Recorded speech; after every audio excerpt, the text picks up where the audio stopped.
Herzlich willkommen in meiner Chaos Kitchen. Heute wollte ich euch einmal zeigen, wie ihr super fluffige, leckere Fladenbrote macht.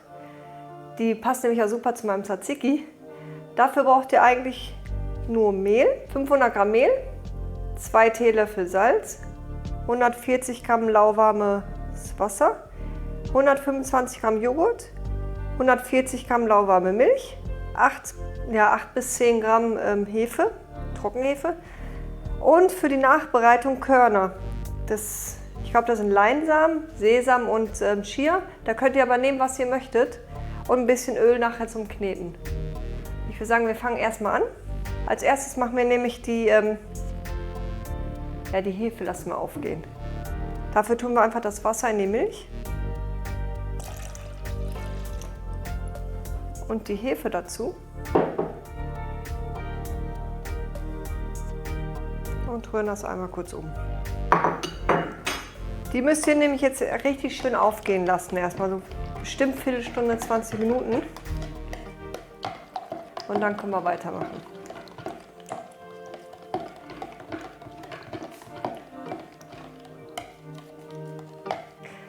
Die Hefe ist aufgegangen. Ich habe sie gerade einmal durchgerührt, aber die blubbert sogar noch teilweise. Ich weiß nicht, ob ihr das seht.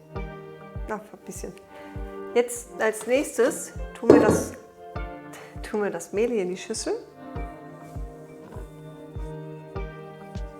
Und das Salz. Und das mal so. Und die Hefe-Wasser-Milch-Mischung auch dabei.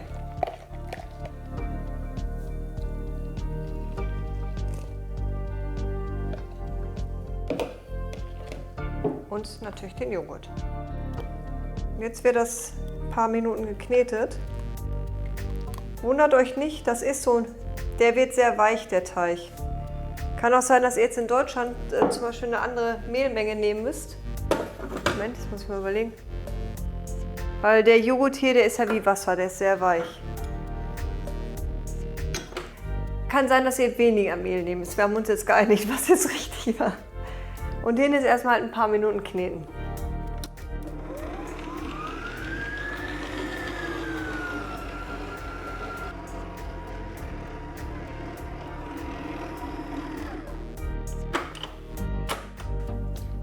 Jetzt nehmen wir uns die Schüssel raus. Und befreien einmal hier so das Ding von Teig. Nehmen wir einmal schon mal ein bisschen Öl an die Finger, wenn man das damit besser abkriegt.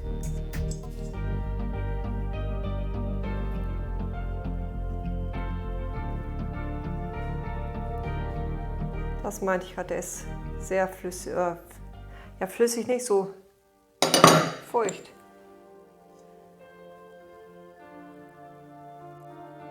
So. Das Ganze lassen wir jetzt ungefähr 1,5 bis 2 Stunden erstmal in Ruhe gehen und dann machen wir weiter. So sieht er bisher noch aus.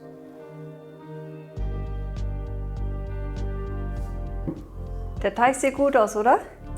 Als nächstes teilen wir uns den jetzt auf. Nein, nicht Mehl. Dafür mache ich mir ein bisschen Öl an die Hände. Damit geht es nämlich leichter. Kann man den hier nämlich schön rauslösen.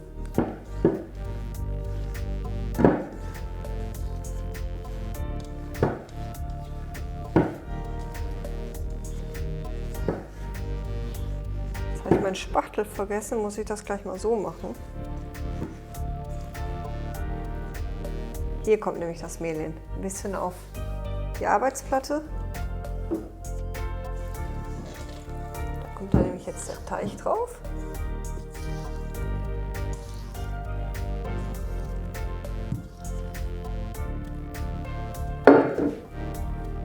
Jetzt könnt ihr nämlich hier ein bisschen Mehl schon drauf machen. Ich möchte jetzt, ich teile mir den mal in 3 Teile. Das braucht schon mehr Mehl, aber das ist nicht schlimm. Mehr Mehl, mehr Öl. So.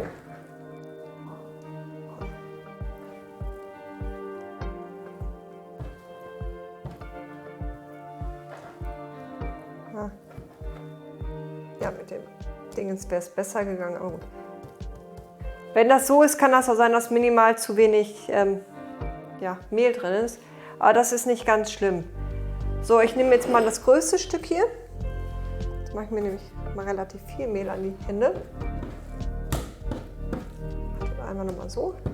Und teile mir das nochmal in 2 Stück, weil wir wollen gleich Fladenbrote essen, jeder eins.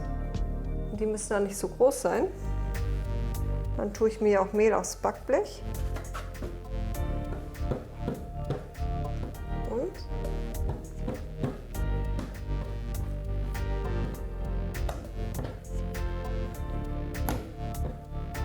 jetzt hier nochmal ein bisschen. Da hätte doch minimal mehr Mehl sein können. So, tun wir die hier drauf. Drauf. Mehr Mehl.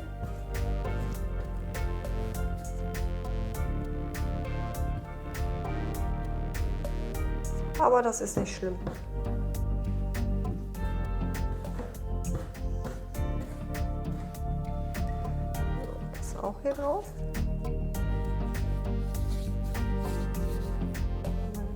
Ab. Das könnt ihr euch nämlich mit dem Öl schön die Fladenbrote formen.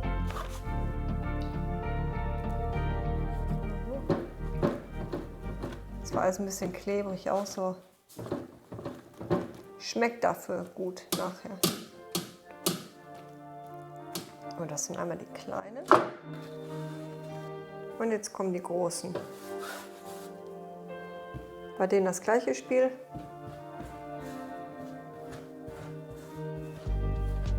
Jetzt mit meinem Spachtel könnte ich das jetzt hier schön vom Tisch machen. Aber gut.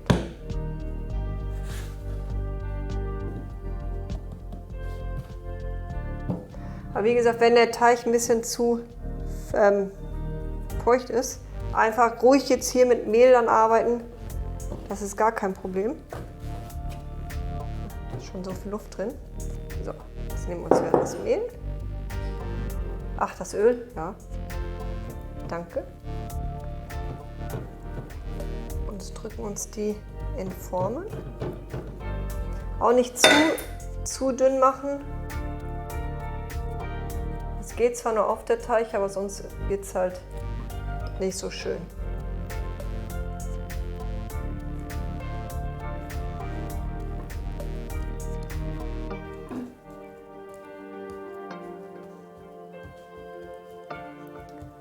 Ruhig von innen nach außen. Ihr könnt die dann halt die Größe machen, wie ihr die haben möchtet. Das könnt ihr dann entscheiden, wie ihr wollt. Nur ich mache jetzt auch nicht beides auf einem Blech, weil das ist mir dann doch ein Tick zu nah beieinander, weil das auch noch ein bisschen aufgeht. Noch mal so ein bisschen. Ich habe meinen Spachtel doch geholt. Jetzt kommt nämlich aber noch die Backvorbereitung quasi. Einmal ein bisschen mit Wasser einsprühen. Dann hier so. Müsst ihr nicht, könnt ihr machen. Hier so Rillen reinpacken. Machen.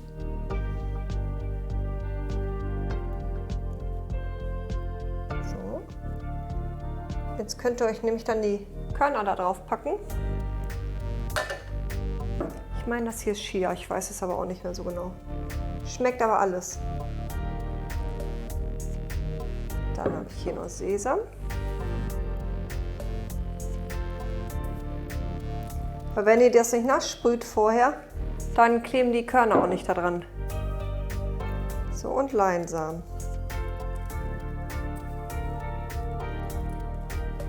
Ich mache das jetzt mit den anderen noch, lasse sie dann so ungefähr eine halbe Stunde noch mal abgedeckt gehen und dann kommen die in den Backofen für ja, so 6 bis 10 Minuten. Müsst ihr mal gucken, wenn euer Backofen das schafft, 250 bis 300 Grad ungefähr soll die Temperatur sein. Ich rate euch nur, bleibt dabei, weil die können auch schnell zu braun werden. Wenn ihr dabei bleibt, ist das kein Thema. Und dann sehen wir uns gleich wieder.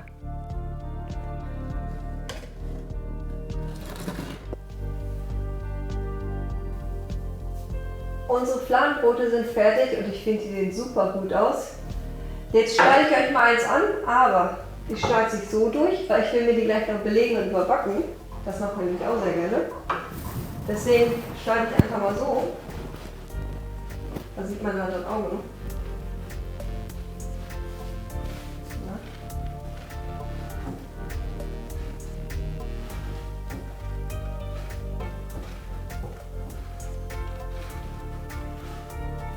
Das ist alles voller Kerne, aber ist ja egal.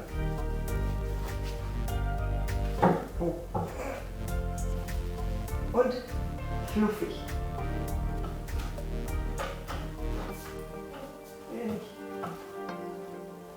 Hat keiner gesehen. Lassen wir mal einfach so liegen. Ich esse ja gleich, deswegen probiere ich die jetzt nicht, aber ich weiß dann, wie gut die schmecken. Ihr könnt die super zum Überbacken nehmen. Wir machen das jetzt gleich zum Beispiel mit Käse. Mit gehacktes Zwiebeln drüber oder angeschmorte Zwiebeln und Käse und dann überbacken. Man kann das auch als Pizza eigentlich einfach überbacken. Oder ganz klassisch für Gyros oder mit Tzatziki. Der ist nämlich super lecker. Zum Grillen sind die auch super. Ich hoffe, euch hat das Video gefallen, denn ich möchte jetzt weiter essen. Also viel Spaß beim Nachmachen und bis zum nächsten Mal. Ciao!